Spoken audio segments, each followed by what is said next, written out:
Indian চাল বিক্রি করেন না? না, আমরা তো অল্প বিক্রি করেন। ভোলার চালে বেশি লাভ, এই তো। আপনার কিন্তু নোটিশ সময়তে দিয়েছেন, তারপরে করেননি কেন? মূল্য তালিকা যেটি লেখা আছে না হচ্ছে তার চেয়ে বেশি ইন্ডিয়ান চাল বিক্রি করতেছেন, তার কোনো তথ্যই নেই। খুচরা পর্যায়ে এর প্রভাব পড়েনি। ওনারা বলতেছেন যে এই যে পাইকারি আপনারা যারা বিক্রি করেন, আপনাদের কারণে মূলত পড়ছে না। আপনারা বলতেছেন কি মিল মালিক বাড়ি দিয়েছে।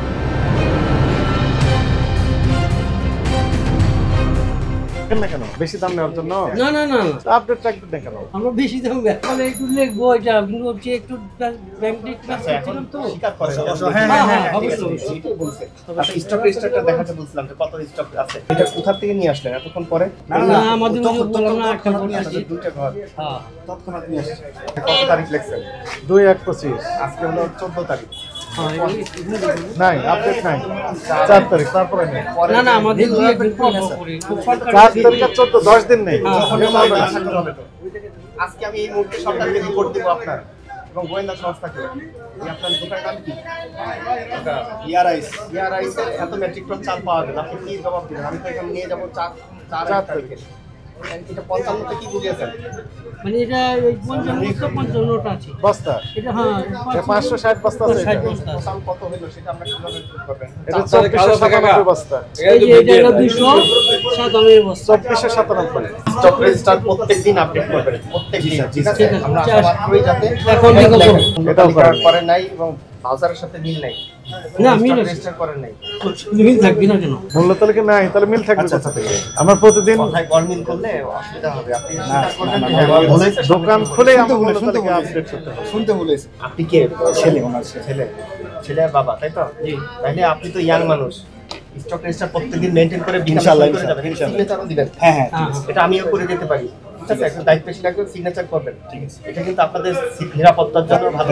101 টাকা করে বিক্রি করছেন কোন চাল? এটা রনক চাই। রনক কিনেছেন কত করে সেটা? 348 টাকা, 100 টাকা খরচ আছে।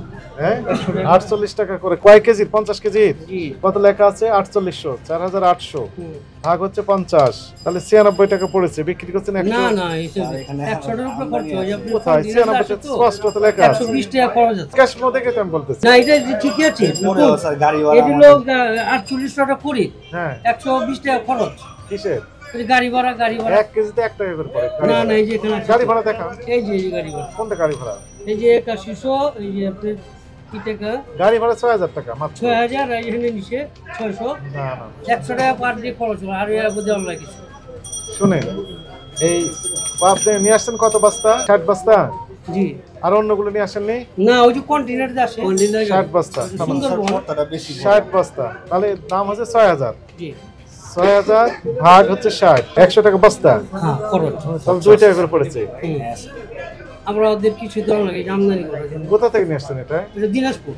দিনাজপুর থেকে মাত্র 60 বস্তা নিয়ে আসলেন কেন? একটা ট্রাকে কয় বস্তা ধরে? না না, আমাদের ছোট ছোট করে আসে, কন্টেইনার যখন পায় তখন যায়। এটা আগে বড় আসে না। ট্রাকে আসলে 1 টাকা করে পড়ে সর্বোচ্চ দিনাজপুর থেকে আসে। না, 1 টাকা বেশি পড়ে। 1 টাকার একটু কম পড়ে। 70 টাকা পড়ে। আপনি আগে চিনতে দেওয়া যেত, ওই জন্য সুন্দরবন যা দিয়া দেয়, সেফটি হয়। এখন আমাদের এটা 86 বিক্রি করছেন, এটা কি? এটা হলো 90 টাকা। দেখি কত করে কিনেছেন এটা? মহাদেবপুর 85 টাকা করে। এর নাম কি এটা? মাহবুব তো রয়েছে। লেখা রাখেন না কেন? ডায়মন্ড। হ্যাঁ, ডায়মন্ড লেখা। কোথায় ডায়মন্ড? মেলে না তো, ডায়মন্ড না তো। এই যে বস্তা গায়ে লেখা আছে ডায়মন্ড। না না না, কিন্তু এটা 90 তো, বস্তা গায়ে লেখা থাকে ডায়মন্ড। ওই জন্য আমরা ডায়মন্ড লিখি। মানে সহজের জন্য দামটা লিখি। কত করে রেট কিনেছে? 2090। 25 কেজি। 2090 25 টাকা কেজি। ভাগ হচ্ছে 25, 86 টাকা। এই জিনিসটা তো আপনাদের জানা আছে যে মূল্য তালিকা দিতে হবে। জি জি জি। আচ্ছা, ওই যে বললাম, তাহলে এটা তো একটু ভুল হ্যাঁ ভুল হয়েছে আমার। স্টক রেজিস্টার না, এটা আরো বড় অপরাধ। বড় করতে হয়েছে। আপনার চোখে যেটা ভুল, আইনের চোখে সেটা অপরাধ মনে থাকবে। ঠিক আছে, আমাদেরকে যাতে কোনো শাস্তি না দিতে হয় ইনশাআল্লাহ চেষ্টা করব। আরেকটা বিষয়, ওই ইন্ডিয়ান চাল বিক্রি করেন না? না, আমরা তো পুরো চলে। অল্প বিক্রি করেন। হ্যাঁ না, আমাদের পুরো চলে। একদমই নাই। ইন্ডিয়ান আমাদের পুরো চলে। সব পোলার চালে বেশি লাভ, এই তো? না না এটা দুপুরে আছে নিত্য প্রয়োজনীয় খাবারও না। এখন আপনাদের আজকে যারা বিক্রি করবেন সব আপডেট করে বসেন। সাইফুল ইসলাম নোটিশটা দিয়ে দেন। শুনেন, আপনাদেরকে আমরা এই দুইটা কপি দিলাম। হ্যাঁ, 16 জানুয়ারি বৃহস্পতিবার 3:30। এর সাথে ওই ইন্ডিয়ান চালের বিষয়টা ওটা স্পেসিফিক লিখে দিবেন। বাদামতলী ও বাবুবাজার চাউল আড়তদার সমিতির সম্মানিত সকল সদস্যগণকে জানানো যাইতেছে যে সরকারের নির্দেশ মোতাবেক বিভিন্ন মোকাম হইতে ক্রয়কৃত চাউলের মেমো বা চালান সংরক্ষণ করিতে হইবে।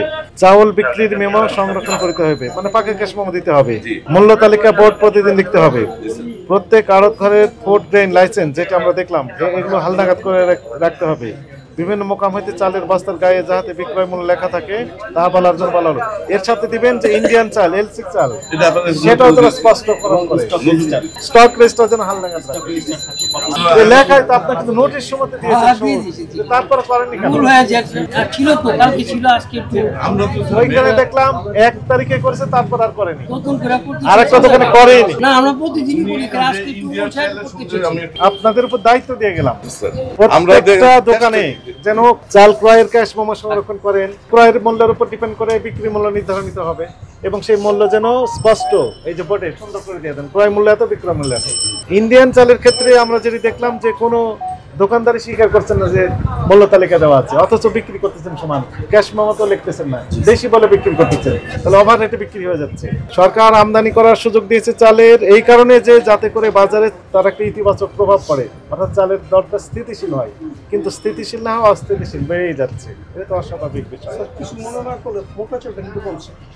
কবে আমরা তো বাজারে দেখতে পাচ্ছি না। আমি ব্রিফিং করব। বললেন যে ইন্ডিয়ান চাল যেটি 70 টাকা রেটে বিক্রি করার কথা, সেটা বিক্রি করতেছেন 80 টাকা, 10 টাকা অতিরিক্ত লাভ। না না, সব চাল যাবে না, যাবে না স্যার, যাবে না স্যার।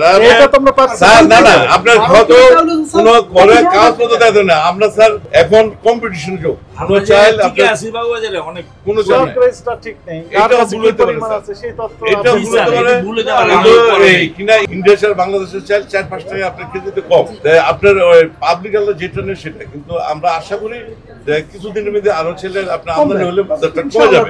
গতকাল থেকে আজকে ছেলের 1 টাকা থেকে 2 টাকা কমাচ্ছে আপনার। খুচরা পর্যায়ে এর প্রভাব পড়েনি। করছে স্যার। ওনারা বলতেছেন যে এই যে পাইকারি আপনারা যারা বিক্রি করেন, আপনাদের কারণে মূলত পড়ছে না। আপনারা বলতেছেন কি মিল মালিক বাড়িয়ে দিয়েছে, একজন আরেকজনকে দোষারোপ স্যার করছে। বাজারটা ছিল ইন্ডিয়াতে আমদানি হওয়ার পর বাজারটা স্থির ছিল এবং নিচে নিম্নমুখী হয়ে গেছে। আমরা এটাই চাই। হ্যাঁ, আর মিলে থেকে স্যার আমাদের রেটটা যদি কম করে দেয়, আমরা অবশ্যই কমে বিক্রি করবো স্যার। আমরা না, তো আর একটা জিনিস স্যার, আমরা যেটা বুঝতেছি স্যার, বাংলাদেশে বিক্রি করছি ওই চালটা এখন 54 টাকা 55 টাকা 54 টাকা 54 টাকা 50 পয়সা বিক্রি করতেছি। 1 টাকা কেজিতে কমে আসছে স্যার। কমে নাকি মোটা চালের দাম। আর স্যার এটা তো শুধু এটা আরেকটা আমাদেরই জিনিস করে হলো লেখা। স্যার, চালের বাজারটা কমতো। আপনারা এই বড় বড় যে কর্পোরেট অফিসগুলো আসছে, তারা যেভাবে আপনার মার্কেটিং করে এবং আপনার ধানের বাজারটা যেভাবে কিনে, ধানের বাজারটা হাই থাকাতে চালের বাজারটা তারা নিয়ন্ত্রণ করতে পারতেছে না। আগে একবার আমরা যখন আসলাম, জি আপনারা স্যার, বললেন- আপনি তো আপনারা বললেন যে এই কর্পোরেট গ্রুপগুলো তারা নাকি মিল গেট মূল্য দিচ্ছিল না, এখন দিচ্ছে কিনা? না, এখনো দেয় না, দিচ্ছেন ওনারা? অনেক না, সবাই দেয় না। সবাই জানে না। আর আপনার বড় বড় সিটিতে দেয়, আপনার 2-1 কোম্পানি দেয়, সিটিভিটি দেয়, পাকা হয়তো ক্যাশ আর মেমো না, দিচ্ছিল না। সবাই দেয় না, পাকা ক্যাশ মেমো? না দাও না। আচ্ছা, তাহলে কারা কারা দিচ্ছেন আমাদেরকে তালিকা নিয়ে ওই মিটিং এ দখলে আসবে। এই চাল, এই ধানগুলো তো এখন নতুন করে তৈরি হয়নি। এই যে এগুলো উঠতেছে, শোনেন, এইগুলো হচ্ছে এমন সময় হয়েছে কিনাও আগেকার, কম রেটেই ক্রয় করা, চালাকি করে এটা ধান দাম বাড়িয়ে দেওয়া না, হচ্ছে। আপনি বলছেন যে চালের বাজার ঠিক আছে, এই পয়সা যদি আমার কৃষকরা পায় আমাদের আপত্তি নেই, কিন্তু পয়সা তো কৃষকরা পাচ্ছে না। ওরা ধান যখন ওঠে কম দামে বিক্রি করে দেয়, কোম্পানিদের সাথে যারা বসেন। কিনে নেয় স্যার, তারা এরা তো- মজুদ দাঁড়ান, করে দাঁড়ান। আমি একটু স্যার বাড়িয়ে দিচ্ছে দাম। এই- আমাদের জব অবজারভেশন। মার্কেটে গেছি আমরা, তো সবগুলো চালের বাজারে যাওয়া হচ্ছে, গোটা বাংলাদেশে অভিযান চলছে চালের উপর। এখন বাজার যেহেতু অস্থিতিশীল, কিন্তু সমস্যা বেঁধেছে যে মূল্য তালিকা আপডেট করা হচ্ছে না। 1 তারিখে লেখা হচ্ছে, সর্বশেষ আজকে 14 তারিখ, এই কয়েকদিনে নেই। স্টক রেজিস্টার 5 তারিখে আমরা দেখেছি লেখা আছে, তারপর থেকে আপডেট করে নেই। কিন্তু এর ভিতরে তো অনেক ক্রয় বিক্রয় দুটাই হয়েছে, কোনো তথ্য আপডেট করে নেই। তারপরে মূল্য তালিকা যেটি লেখা আছে নেওয়া হচ্ছে তার চেয়ে বেশি, আবার মূল্য তালিকায় লেখাই নেই, সমানে বিক্রি করে যাচ্ছে। ইন্ডিয়ান চাল বিক্রি করতেছেন, তার কোনো তথ্যই নেই, না আছে মূল্য তালিকায়, না আছে ক্যাশ মেমো, অনিয়ম। আবার 70 টাকা বিক্রি করলে যে লাভ হতো উনি বিক্রি করতেছেন সেই চাল 80 টাকা কেজি। তবে আপনারা যেহেতু আসছেন নেতৃবৃন্দ, আপনাদের প্রতি সম্মান রেখে আমরা বলছি আপনারা নিজ দায়িত্বে দয়া করে সার্কুলেট করেন যে কোনো রকমের অনিয়ম। না স্যার, আপনি যেগুলো বললেন এগুলো আমরা এখন আজকে থেকে অডিট করুন যে কারগর এগুলো মূল্য তালিকা আছে না নাই। পরবর্তীতে আপনারা যদি 50,000 জরিমানা করেন আমাদের বলার কিছু নাই। এটি আমাদের বক্তব্য। সব খবর, সব দিকের খবর দেখতে নিউজ ইনসাইডের সাথেই থাকুন, সাবস্ক্রাইব করুন।